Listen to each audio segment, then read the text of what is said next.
Quelle est la relation entre le Coran et le mois de Ramadan? Bismillahirrahmanirrahim. Mes frères et sœurs, que la paix et le salut soient sur vous. Je voudrais partager avec vous cette petite et modeste méditation sur le lien qui existe entre le Coran et le mois de Ramadan. Vous êtes-vous déjà posé la question? Pourquoi Dieu a choisi ce mois pour révéler le Coran? Souvent, quand on veut rappeler les mérites du mois de Ramadan, on rappelle que c'est un mois durant lequel le Coran a été révélé. Et effectivement, les premiers versets révélés, Iqra bismi rabbika alladhi khalaq, sont révélés au prophète alayhi salatu wassalam durant ce mois de Ramadan. Mais la question pourrait être inversée. Pourquoi ce choix? Qu'est-ce qu'il y a dans le Ramadan et dans le jeûne de ce mois? Quelque chose de particulier. Alors si le prophète alayhi salatu wassalam ne jeûnait pas encore lors de la révélation des premiers versets, il était par contre dans une posture de retrait, de remise en question, de méditation. Il s'éloignait un petit peu du monde pour se retrouver, pour méditer, pour revenir à l'essentiel. Et c'est exactement ce que Ramadan nous propose de faire chaque année. Un retour vers toi. T'éloigner du bruit. Jeûner, c'est également s'éloigner du bruit, du tracas, ne pas parler. Faire le vide autour de soi pour revenir vers l'essentiel. Réécouter son cœur. Réécouter ce livre déployé, la création que Dieu nous a révélée. Et en période de confinement, nous sommes également en plus dans cette situation de confinement, d'éloignement de la société, de son vacarme également parfois, afin de mieux revenir vers nous.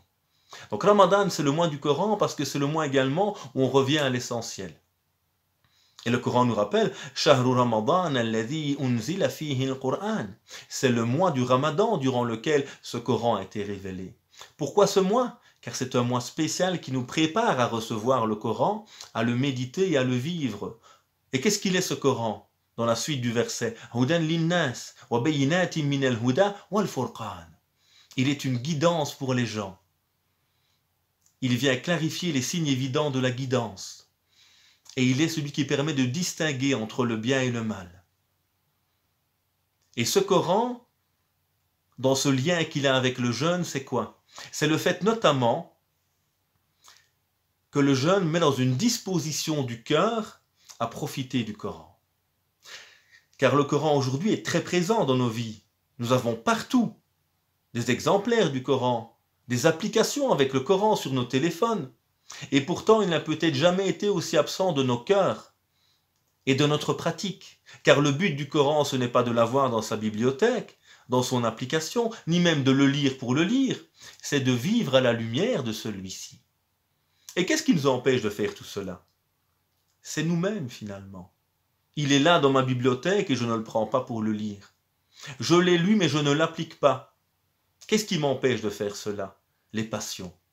Et le jeûne, justement, est ce mois durant lequel nous allons essayer de travailler sur notre cœur, de nous libérer de nos passions pour revenir à l'essentiel et pour relire ce Coran avec notre cœur.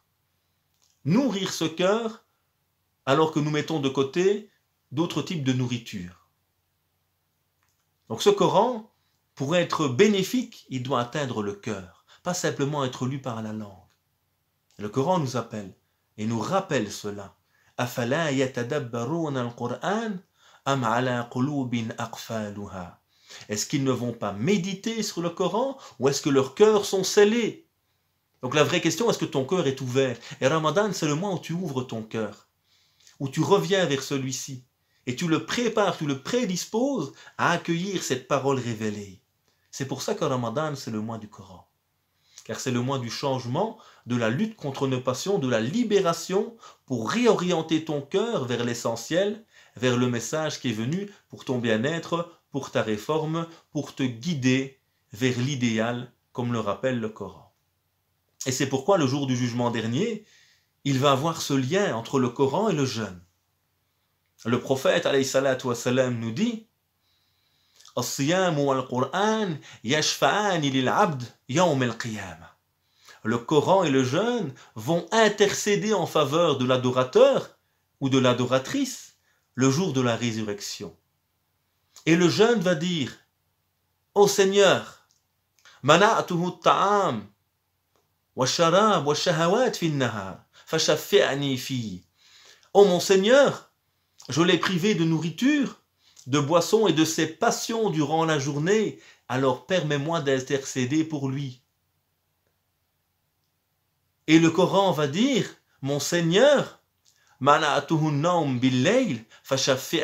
je l'ai empêché de dormir la nuit. Il passait une partie de la nuit à me lire, à me méditer, à prier en récitant mes versets, en se connectant à toi. Alors permets-moi d'intercéder en sa faveur.